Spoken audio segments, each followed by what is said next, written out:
જે તો થઈ ગઈ મિત્રો મોટા પાયેલા. તો કેમ છો મિત્રો, સ્વાગત છે તમારું એક નવા વિડીયો બ્લોગમાં. જ્યાં આપણું બાઇક બગડ્યું હતું એટલે લઈ લીધું એક્ટિવા અને નીકળી ગયા ઓફિસ આવીને આવી ગયા મંદિરથી આવીને ચાંદલો થઈ ગયો એટલે થયું લાવ વિડીયો ઉતારતો. હવે આજે એવું થયું કે આપણો ઓફિસનું કીબોર્ડ બગડી ગયું એટલે કીબોર્ડ લેવા માટે પહેલાં આમ તેમ રખડી અને 2-3 દુકાને જઈને કબીરનું એડ્રેસ મળ્યું, પણ કબીરવાળી દુકાને મેળ આવે નહીં અને મળ્યું નહીં આપણું કીબોર્ડ. અને જોયું તો સામે આ ડોલટપવાળા ભાઈ એવો રિવ્યૂ આલતા હતા કે ભાઈ ડોલટપ લેવાની ઈચ્છા જ થઈ જાય. પછી ફાઇનલી એક જગ્યાએ એડ્રેસ મળ્યું તો ગયા, પણ તોય કીબોર્ડ તો ના જ મળ્યું. પછી લઈ લીધા આપણે સ્ટેન્ડ ફોન ભરાવાના. અને પછી વાગી ગયા તો 4 એટલે આવી ગયા સંજયભાઈ 1, સંજયભાઈ 2. પછી આવી ગયો સોનું અને નીકળી ગઈ આપણી ચા. સાંજે આપણે નીકળી ગયા હતા ઇસ્કોન તરફ જવા. પછી આ ચાવાળા ભાઈ થર્મોસ બગડ્યું, નવું થર્મોસ આલી દીધું ઓફિસમાંથી.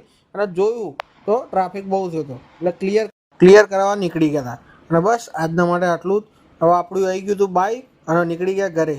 આજે જે મેન ગેટ રોડ છે એ બંધ હતો એટલે બહુ ટાઈમ પછી પ્રાર્થનાવાળા રોડ ઉપરથી નીકળ્યા એટલે થયું કે લાવ ચલો તમને બતાવી દઉં.